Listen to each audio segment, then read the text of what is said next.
Hello, what's up, everybody? It's Ultimate D-Man here once again to do my top 10 list for Studio Ghibli. For those of you who do not know, Studio Ghibli was a animation studio, like I just said, that was founded by Isao Takahata, Hayao Miyazaki.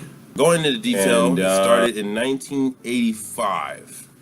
A lot of people who know about Studio Ghibli knows about its quality and story, and how a lot of its characters, they go through a sort of change that not most characters go through. You know, where they have their goals and all the time they achieve their goals. But in Ghibli movies, that's not always the case. It's more of like the characters learn how to adapt to a world that they're not used to living in, and learn how to achieve their goals in a more practical way, as opposed to in a more out of this world way. And I'll go into details throughout this top 10 list to give you as to why this is so. So, going into number 10, we have My Neighbors the Yamadas, directed by Isao Takahata, that came out in 1999. It is a extremely funny, extremely laugh your pants off, enjoyable movie that I know anyone who's into comedy, just good lighthearted comedy, the music will enjoy. By Akiko Yano. For those of you who do not know, but hey, those things aren't really that important. But it's extremely funny. It's just so enjoyable. I love every part of it, so it makes complete sense why I would be on this list. Coming in at number 9, we have My Neighbor Totoro. It came out in 1988. April 16th, to be exact. Its runtime is 86 follows minutes. The two characters, I think their name, Satsuki and Mei. Now, this follows the two girls, Satsuki and Mei, and their journeys living in their new house, which they think is haunted. And they're going through their life, just living and, just having fun, being kids, and then they run into a forest spirit named Totoro, and he is a big cat, bear-like monster that I know everybody is gonna go insane about. Anybody who watches this movie has gone insane about. And if you haven't seen this movie, you consider yourself, what are you doing? An anime fan. Watch this movie. You personally love anime as a whole. Next, we're going into number 8. This movie is not so well known like every other movie on this list, but it's still worth mentioning because I personally love it. Because it is just such a beautiful movie, and it's not really super deep. That's one thing a lot of people should get from Ghibli movies. It's not about how deep it is. It's more about the emotional content that the movie has. They're movies specifically made to make you feel for the characters and care about what's going on, which is very important because there are a lot of movies that attempt to be deep, throw a lot of details at you, and don't really give you that emotional content that's necessary to make you care about anything that's going on. It takes place in the 1930s, dealing with sky pirates and this bounty hunter, this pig-faced bounty hunter named Porco Rosso, and they fly through the skies, and this is a perfect example of one of Miyazaki's trademarks, the airplane, because he loves airplanes and he loves flight, and that's one big deal in Ghibli films. So, moving on to number 7, The Tale of Princess Kaguya. Now, I saw this movie back in 2013.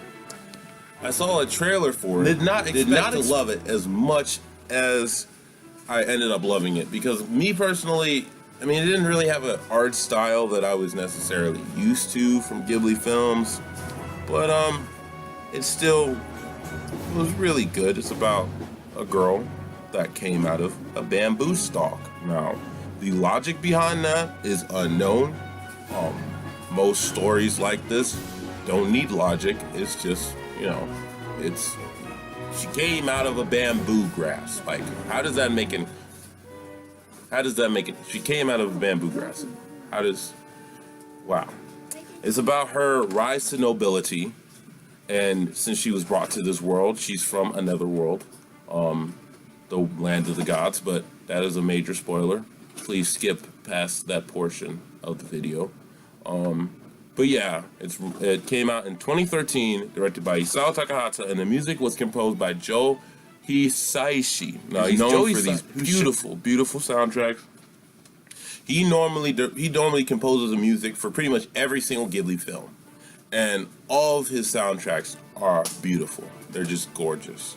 Moving in at number 6, we have Castle in the Sky. Now, the reason why this movie is not number 1 is because I love the next 5 way more than I love this movie. But I still love this movie, and how I tried to attempt to replicate a lot of the things that these characters did in this movie, namely the part when they tried to do it with the wires. They tried to do that with a vacuum cleaner. Did not work out well, but Castle in the Sky, beautiful movie.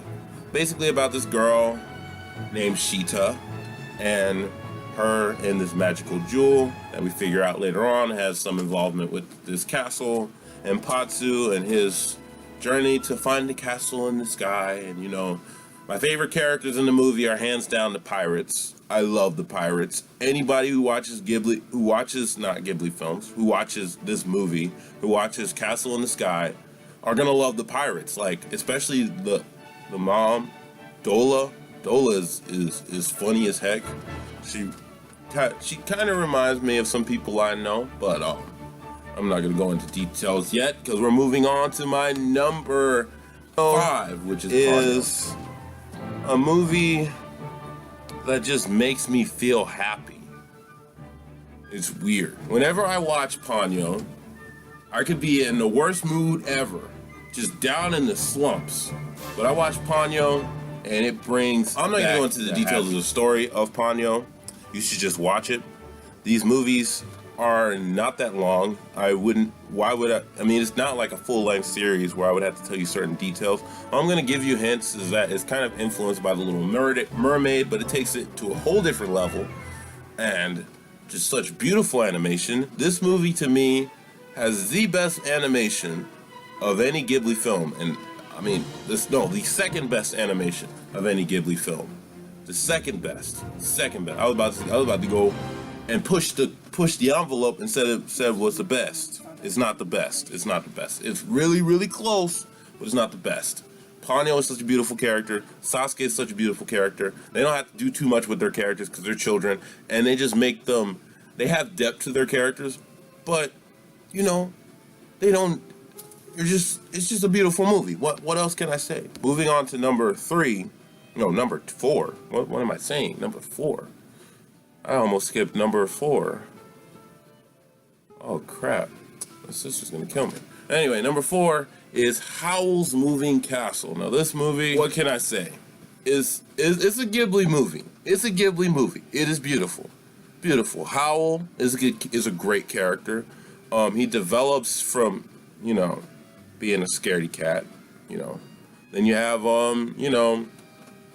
Sophie, who is also a really great character, beautiful character. The only thing is that a lot of people complain the fact that it's nothing like the book. It's not like the book. But I'm gonna say this right now: it doesn't matter if it's like the book because the movie is standalone and it's good. It's good enough by itself. It doesn't need the book. If you want the book, read the book. I want the movie, so I'm gonna sit down and enjoy the movie. So yeah, basically, young girl turned into an old woman, and she goes on this castle with this guy who is known by everyone to eating hearts, and you get to see the story that unfolds, and it's just such a masterpiece of a movie. It's so beautiful, and once again, I'll say this again, a lot of people complain about it not being nothing like the book, but I'll say this again, I love this movie. Regardless of if it's like the book. I haven't read the book, and I don't care to read the book. I watch the movie. I'm cool with the movie. Number 3. Number 3. These are my top 3. These, I doubt that these will ever change from their position. These movies are some of my favorite films, period. of all time, some of my favorite films, period. Like, no lie. Like, these three are on my top 10 favorite films of all time, period. When I'm coming to number 3, we have Spirited Away. Spirited Away. Directed by Hayao Miyazaki. Like, what do you expect? It's about a 10-year-old girl named Chihiro and her parents. I mean, I can go into details since I've seen this movie millions of times. She goes and she's moving, okay? And she goes on. They're on their way to the place where they're moving, and they stop by this supposed amusement park, and they start eating food. And little did they know, it was this place where the spirits slept, and spirits fed, and spirits went to go wash their dirty, dirty bodies. And anyone who's seen this movie knows what I'm talking about. But yeah, Chihiro, through the movie, develops and evolves to be a very strong individual, from being a spoiled, like, I don't want to go, I don't want to do this, I don't want to, to being like, okay, I'm going to be with my family, I'm going to do my thing. You see? That's a perfect example of how in Miyazaki films, their characters mature as opposed to always getting what they want.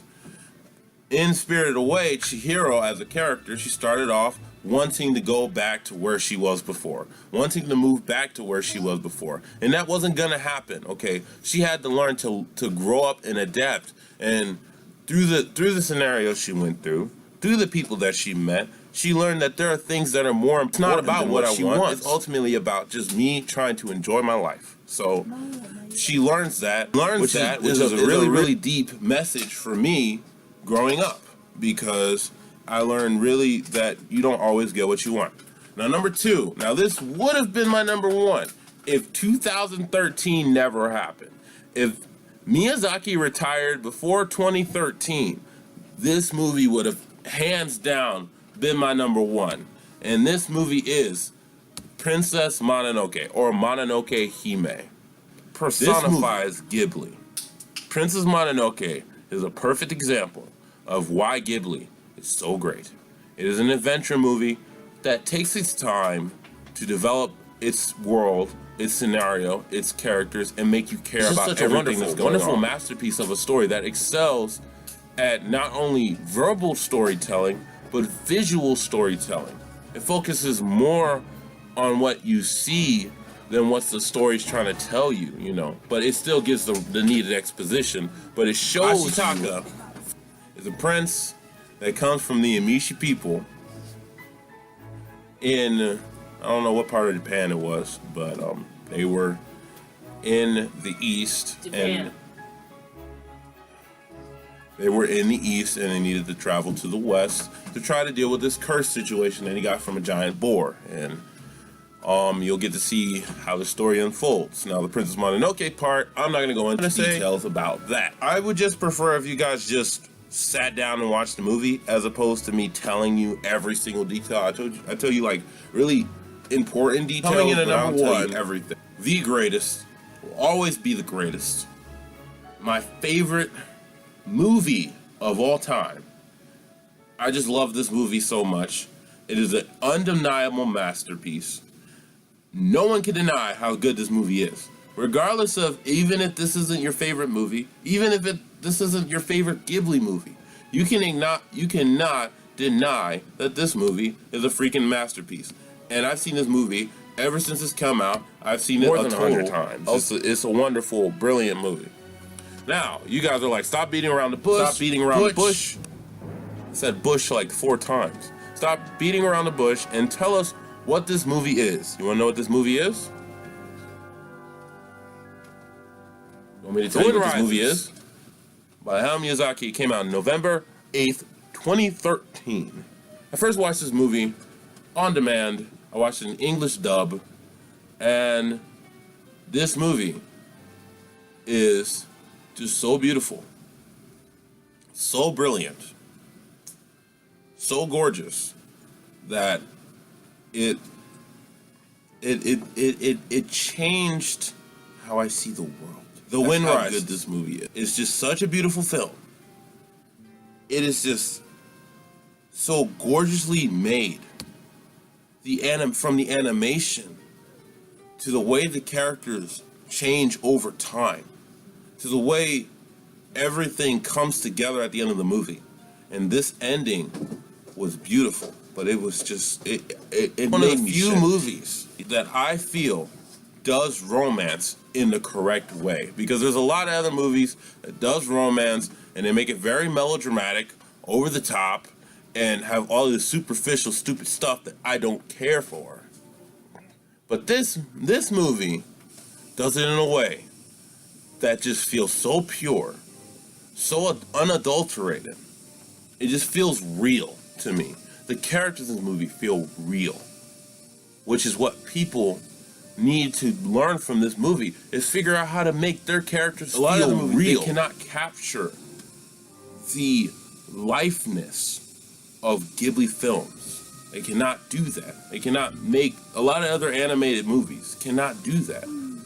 From the subtle movements that each and every character makes in this movie, to the overall, like, dialogue. They got perfect voice actor. They got John Krasinski from The Office to play Hanjo, his friend. Like, dude, he played Hanjo. Like, anybody who knows who Jim is from The Office, anybody know who that is? Jim is awesome. And you know who they got him to play freaking Hanjo. Like, dude, that's pretty dope. I'm sorry. Nobody.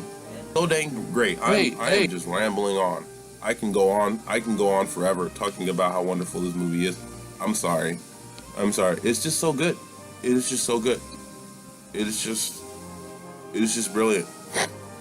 It's just brilliant. Anyway, this video is going on for too long. Tell me what you guys, please leave your top 10 lists of favorite Ghibli movies in the description below. What is the best to you? Because to me, it's The Wind Rises. And, and oh, just to let you guys know, Joseph Gordon-Levitt plays Jiro Horikoshi. And for those who don't know who that is, watch some movies, because you have obviously been underneath a rock. You have, if you've seen Looper, if you've seen Inception, if you've seen The Dark Knight Rises, these movies, then you'll know that is him. Anyway, yeah. Once again, like and subscribe, and sorry if I sound unenthusiastic by the end of this video. This video has just been going on for too long. Anyway, keep being awesome, and peace out.